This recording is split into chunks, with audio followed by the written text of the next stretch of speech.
Hi friends, Ayyanar துணை சீரியலில் இன்றைக்கி நாளைக்கான எபிசோடு பார்க்கலாம். புதுசாக பார்க்குறவங்களா இருந்தால் சப்ஸ்கிரைப் பண்ணிக்கோங்க, லைக் ஹைப்பு கொடுத்து விடுங்க. வாங்க வீடியோக்குள்ளே போகலாம். நேற்றுக்கு எபிசோடு எதில் முடிச்சிருப்பாங்கன்னு பார்த்தீங்கன்னா, டைவர்ஸ் வாங்கிட்டு சோழன் நிலாவை கெஞ்சி கேட்டுக்கிட்டே ரோட்டில் வந்துகிட்டே இருப்பார் இல்லைங்களா. கொஞ்சம் தூரம் வந்ததுக்கப்புறம் நிலா ஒரு ஆட்டோ பிடிச்சி நேராக வீட்டுக்கு வந்துடுவாங்க. சோழன் பின்னாடி காரில் வருவார். அதுக்கப்புறம் நிலா யார்கிட்டையுமே எதுவுமே பேச மாட்டாங்க, ரூம் உள்ளார போயிடுவாங்க. சோழன் தான் பேச ஆரம்பிக்கிறதுக்கு வருவார். அப்பயும் சோழன் யார்கிட்டையும் பேசாத நேராக வீட்டுள்ளார தான் போவார். என்ன ஆச்சுடா சோழா, என்ன டைவர்ஸ் கிடச்சுன்னு சொல்லிட்டு சொன்னியே, என்னடா சொல்லுடா, எதை நீயும் அமைதியாகவே பேசாத போகிற அப்படின்ற மாதிரி தான் கேட்பாங்க. அப்படியே எபிசோடு முடிச்சிருப்பாங்க. இன்றைக்கி பார்த்தீங்கன்னா அதுலேருந்து தான் கண்டினியூ ஆகும். அதுக்கப்புறம் பார்த்திங்கன்னா என்னாச்சுன்னா என்னென்ன அண்ணா எதுவுமே பேசாத போதுன்னு சொல்லிட்டு பல்லவன் கேட்பார். உடனே உள்ளார என்ட்ரி ஆனவுடனே என்னாச்சு சோழா அப்படின்னு சொல்லிட்டு கேட்டதுக்கு நிலான்னு சொல்லிட்டு சேரன் நிலாவை உள்ளார இருப்பார். அதுக்கப்புறம் கதவு தட்டி வாப்பா வெளியில் ஒரு நிமிஷம் அப்படின்ற மாதிரி தான் கூப்பிடுவார். அதுக்கப்புறம் அவங்க வெளியில் நிற்பாங்க. இவர் உடனே சோழனை பார்த்து என்னாச்சுடா சோழா, என்ன பிரச்சனை, எதுக்கு டைவர்ஸ் கொடுத்தாங்க அப்படின்னு சொல்லிட்டு கேட்கும்போது உடனே சோழன் என்ன பண்ணுவார்னா, மேடம் தான் டைவர்ஸ் கொடுத்துட்டாங்க, நீ மேடம்கிட்டே எது வந்தாலும் கேட்டுக்கோ, எனக்கு எதுவும் தெரியாது, அவங்க தான் டைவர்ஸ் கொடுத்தாங்க அப்படின்ற மாதிரி தான் சொல்லிட்டு போய் உட்காரும் போது நிலாவுக்கு செம்ம டென்ஷன் ஆகும். எதுவுமே தெரியாதா, எல்லாம் தப்பு நான் பண்ணன்ற மாதிரி பேசுகிறீங்க, நீங்கள் என்ன பண்ணீங்கன்னு தெரியாதா அப்படின்ற மாதிரி தான் நிலா பேச ஆரம்பிப்பாங்க. உடனே சேரன் நிலா என்னப்பா ஆச்சு, டைவர்ஸ் கிடைச்சிருக்குன்னு அவன் சொல்கிறான் இல்லையா, அது என்ன, நாங்கள் இதெல்லாம் கேட்டு நான் பதறடிச்சு ஓடிட்டு வந்திருக்கிறேன், என்ன ஆச்சுன்னு நீங்கள் சொன்னால் தானே, நீங்கள் ஒருத்தருக்கு சண்டை போட்டுக்கிறீங்களே அப்படின்ற மாதிரி சொல்லிட்டு சொல்லும்போது நிலா என்ன சொல்கிறாங்கன்னா, எங்களுக்கு கல்யாணம் ஆனது தானே பிரச்சனையே, திரும்ப திரும்ப எந்த இடத்துல நிற்குதுன்னா எங்களுக்கு கல்யாணம் ஆச்சு இல்லைங்களா, அந்த இடத்துல தான் இந்த பிரச்சனையே ஆரம்பிக்குது. எங்கள் வீட்டில் எனக்கு கல்யாணம் ஃபிக்ஸ் பண்ணாங்க இல்லைன்னா எனக்கு அது பிடிக்கலன்னு சொல்லிட்டு தானே நான் ஸ்டேஷனுக்கு வந்தேன். அந்த இடத்துல இவர் சோழன் இருந்தார்ல, நான் அவர்கிட்ட ஹெல்ப் கேட்டேன். ஒரு வேளை என்னை ஃபஸ்ட்டு சென்னைக்கு கூட்டின்னு விட்டுட்டு அவர் வேலையை பார்த்துட்டு போயிருக்கணும். அவர் அந்த மாதிரி செய்யலைன்னா என்னை கூட்டிகிட்டு போனதுலேருந்து எங்கள் அப்பாவுக்கு தெரிஞ்சு அவங்களோட சேஸ் பண்ணிட்டு போனாங்க இல்லையா, அவங்க ஆளுங்கள்லாம் என்னை தேடி வந்த போது நாங்கள் என்ன பண்ணோம், நேராக போலீஸ் ஸ்டேஷனுக்குள்ளே போயிட்டோம். அங்கே பார்த்திங்கன்னா 2 பேரும் கல்யாணம் பண்ணால் மட்டும்தான் தப்பிக்க முடியும்னு சொல்லிட்டு ஒரு சூழ்நிலை இருந்துச்சுன்னு சொல்லிட்டு எங்கிட்ட சொன்னார். அவர் போயிட்டு என்ன பண்ணுறாரு, கான்ஸ்டபிள் கிட்ட எங்களை எப்படியாவது கல்யாணம் பண்ணி வைங்க அப்படின்னு சொல்லிட்டு சொல்லி என்னை ஏமாற்றி கல்யாணம் பண்ணிட்டு வந்துட்டாருன்னா உங்கள் தம்பி அப்படின்ற மாதிரி தான் நிலா சொல்லுவாங்க. நான் கோர்ட்டில் இருந்தபோது எங்களுக்கு கல்யாணம் பண்ணி வச்சாங்களே அந்த கான்ஸ்டபிள், இவரும் அந்த கான்ஸ்டபிள்கிட்ட சோழன் பேசுகிறத நான் கேட்டேன். அவர்கிட்ட என்னன்னு பார்த்தீங்கன்னா, நீ பயங்கரமான ஆள் தான்டா அப்படின்னு சொல்லும்போது நான் என்னத்துக்கு இவர் இப்படி பேசுகிறாரு அப்படின்னு சொல்லிட்டு நான் நின்று கேட்கும் போது தான் அவர் என்ன சொல்கிறாருன்னா, அந்த கான்ஸ்டபிள் ரொம்பவே பிளான் பண்ணி அந்த பொண்ணை கல்யாணம் பண்ணிக்கிட்டே இல்லை நீ அப்படின்ற மாதிரி சொல்லும்போது அது கேட்டது எனக்கு எவ்வளோ கஷ்டமாக இருந்திருக்கும், நான் எவ்வளோ அதிர்ச்சிக்குள்ளாயிருப்பேன் அப்படின்றத நீங்கள் யோசிச்சிங்களாண்ணா. சோழன் என்னை பிளான் பண்ணி தான் கல்யாணம் பண்ணியிருக்கிறாரு. இந்த கல்யாணம் இல்லாமையே நான் அதுலேருந்து எஸ்கேப் ஆகியிருக்க முடியுன்னு, என்னை ஏமாற்றி ஃப்ராடு வேலை பண்ணி தானே உங்கள் தம்பி என்னை கல்யாணம் பண்ணாங்க அப்படின்ற மாதிரி தான் நிலா சொல்லும்போது, என்னது ஃப்ராடா, எனக்கு ஒன்றுமே புரியலைங்களே அப்படின்ற மாதிரி பாண்டி கேட்டதுக்கு, இந்த விஷயம் நடக்காமல் இருந்திருந்தா கல்யாணம் பண்ணாமே நான் அந்த இடத்துலேருந்து எஸ்கேப் ஆகிருக்கும் பாண்டி அப்படின்ற மாதிரி நிலா சொல்லும்போது, போலீஸ்கிட்ட போயிட்டு நாங்கள் லவ்வர்ஸு அப்படின்னு சொல்லிட்டு சோழன் சொன்னதுனால தான் எங்களுக்கு கல்யாணமே பண்ணி வச்சிருக்கிறாங்க.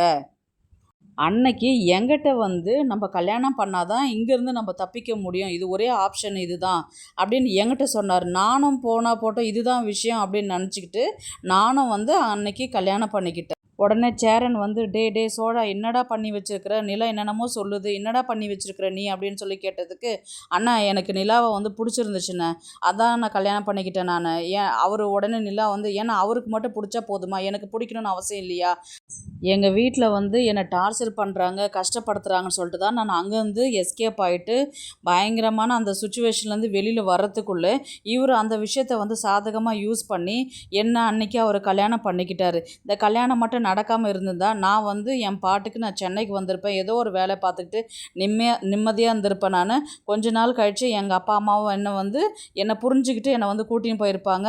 அவங்க கூட நானும் பேசி சமாதானம் ஆகிட்டு அவங்களுக்கும் என்னுடைய ஃபீலிங்ஸ் என்னன்றதை நான் புரிய வச்சுருப்பேன். நான் இது எல்லாமே நடக்காமல் தடுத்தது பார்த்திங்கன்னா சோழன் தானே அப்படின்னு சொல்லிட்டு அவங்க அவ்வளோ ஒரு கோவத்தில் பேசிகிட்டு இருப்பாங்க.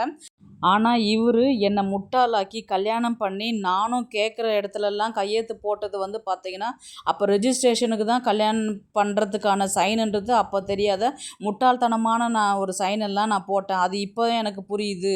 என்னை பொம்மை மாதிரி இவர் ஆட்டி வச்சிருக்கிறாரு அப்படின்றது அவ்வளோ அழுதுகிட்டே பேசிக்கிட்டே இருப்பாங்க. இன்னைக்கு வரலையும் இந்த நிமிஷம் வரலையுமே நான் பைத்தியக்காரி மாதிரி இவர் சொல்கிறது அத்தனையுமே நம்பி இருந்தேன்.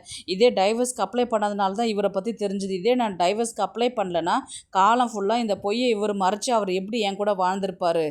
நான் அப்படியே வாழ்ந்திருந்தாலும் நான் டைவர்ஸ் கேட்காத இருந்திருந்தா என் வாழ்க்கை எப்படி போயிருக்குன்றது யோசிச்சு பார்த்தாவே ரொம்பவே பயமாக இருக்குதுண்ணா எனக்கு.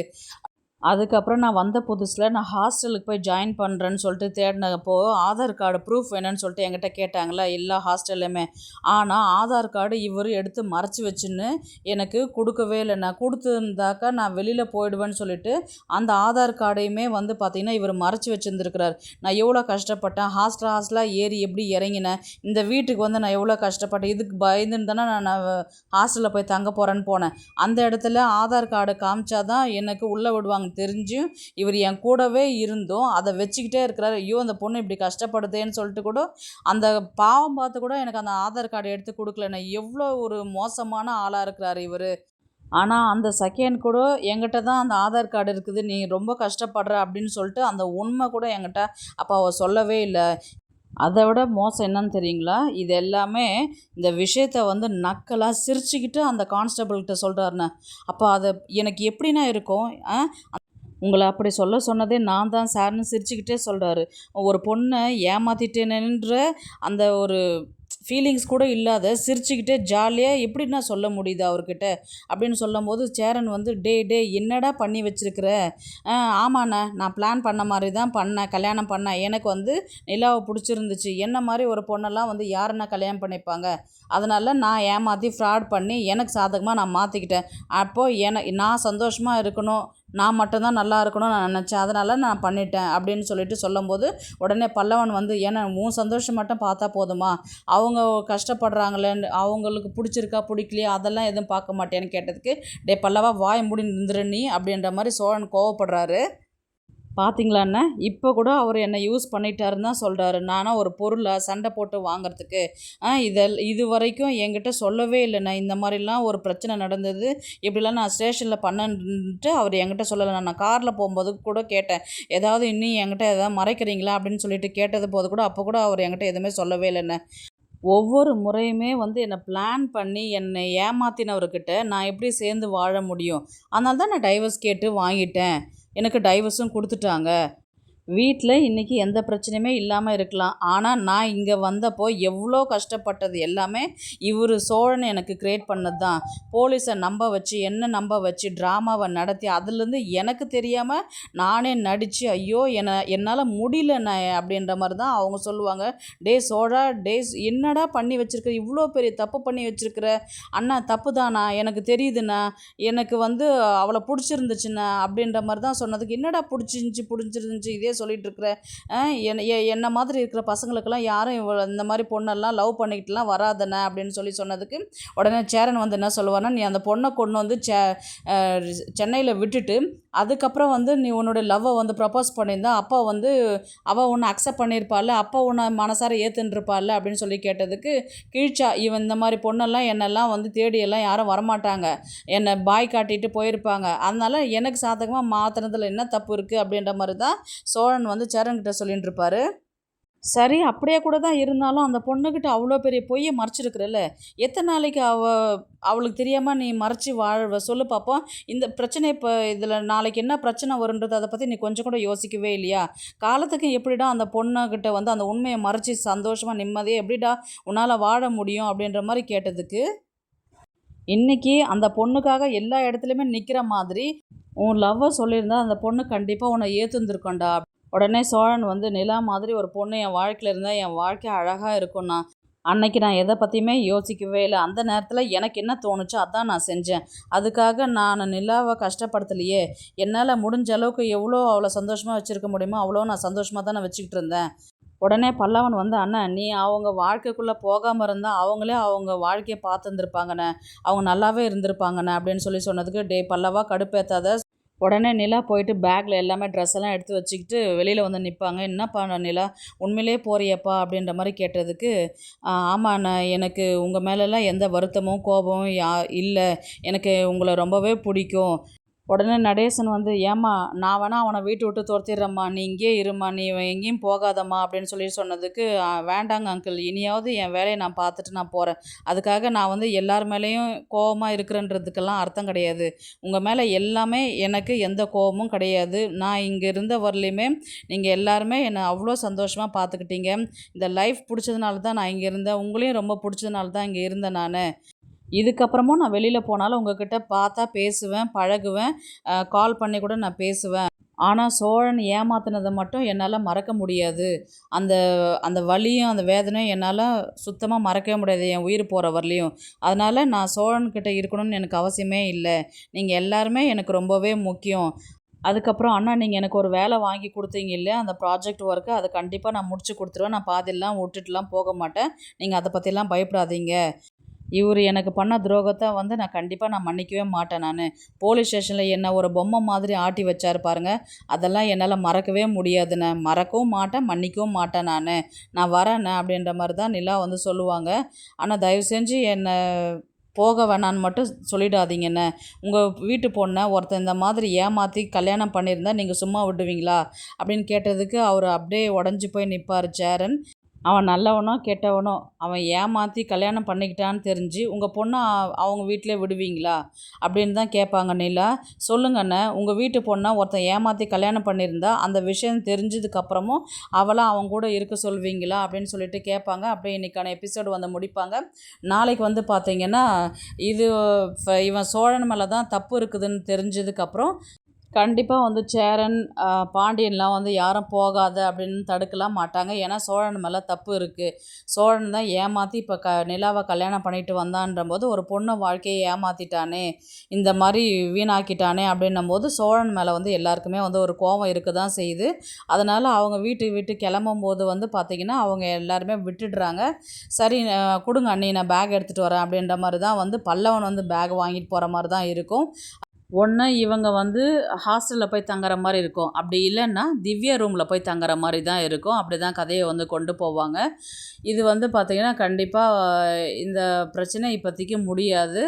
சோழன் வந்து தான் பண்ண தப்பை வந்து அவர் ஃபீல் பண்ணி அவர் அழும்போது வந்து பார்த்திங்கன்னா எல்லாருக்குமே வந்து இவர் மேலே வந்து கோபம் தான் இருக்கும்.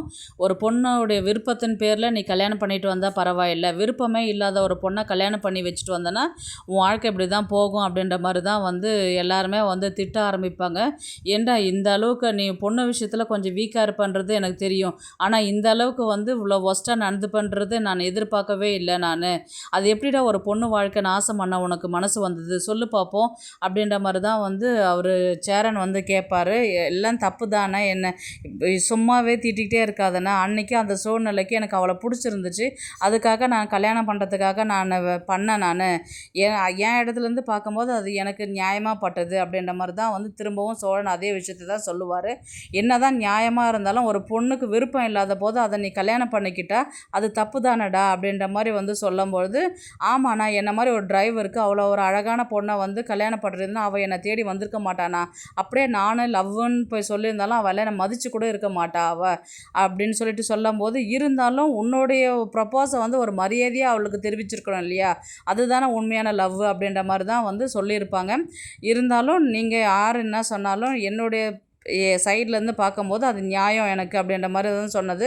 இப்போ நிலா விட்டு போயிடுச்சுல்ல, இப்போ உனக்கு சந்தோஷமா, ஒழுங்காக அந்த பிள்ளை ஏதோ இருந்துக்கிட்டு இருக்கிற வேலையை பார்த்துக்கிட்டு இருந்தது, நம்ம வீட்டில் ஒரு இதுவாக இருந்தது, இந்த வீட்டில் பொண்ணுக்கு ராசியே இல்லைன்றது உன் விஷயம் மூலயமா இப்போ தெரிஞ்சிடுச்சு. இனி வந்து எந்த ஒரு பொண்ணும் நம்ம வீட்டை தேடி வரப்போகிறது கிடையாது. ஏன்னா நடந்த பிரச்சனையெல்லாம் யோசிக்கும் போது இந்த மாதிரியே ஒரு பொண்ணை ஏமாத்துவ நீ அப்படின்ற மாதிரி தான் சொல்லிட்டு எல்லாருமே வந்து கிளம்பி போயிடுவாங்க. இவர் சோழன் வந்து யோசிச்சு பார்த்து, நிலா நான் வேணும்னு பண்ணலை, என்னை மன்னிச்சிரு நீ அப்படின்ற மாதிரி தான் வந்து அவர் அழற மாதிரி தான் இருக்கும். ஆனால் இந்த பிரச்சனையில் வந்து திரும்பவும் நிலா வர்றதுக்கு வந்து ஒரு கொஞ்சம் கூட சான்ஸே இல்லை. ஏன்னா இவங்க என்னை ஏமாற்றிட்டாரு, நான் இவர்கிட்ட வாழவே மாட்டேன் அப்படின்ற மாதிரி தான் போயிட்டாங்க. இதிலே டைவர்ஸும் கொடுத்துட்டாங்க. அதனால் இனி அவங்களுக்கு அவங்க லைஃப்பை பார்த்துன்னு போவாங்க. அப்படி இல்லைன்னா வந்து திரும்பவும் வந்து ராகவ் உள்ளார கொண்டு வர மாதிரி காமிப்பாங்க கதையை. ஏன்னா ராகவ் வந்து ஆல்ரெடி வந்து நிலாவை கல்யாணம் பண்ணிக்கிறதுக்கு விருப்பப்பட்டார் இல்லைங்களா,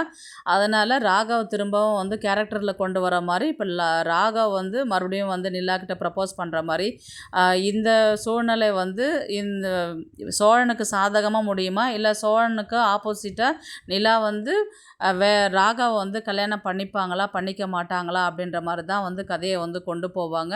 பார்க்கலாம் கதையை வந்து எப்படி எடுத்துகிட்டு போகிறாங்கன்றது. இந்த வீடியோ உங்களுக்கு பிடிச்சிருந்தா ப்ளீஸ் லைக் பண்ணுங்கள், ஷேர் பண்ணுங்கள், சப்ஸ்கிரைப் பண்ணுங்கள். தேங்க்ஸ் ஃபார் வாட்சிங். இந்த வீடியோ பிடிச்சிருந்தா லைக் பண்ணுங்க, நம்ம சேனலை சப்ஸ்கிரைப் பண்ணுங்க. உங்க ஆதரவு ரொம்ப முக்கியம். நன்றி.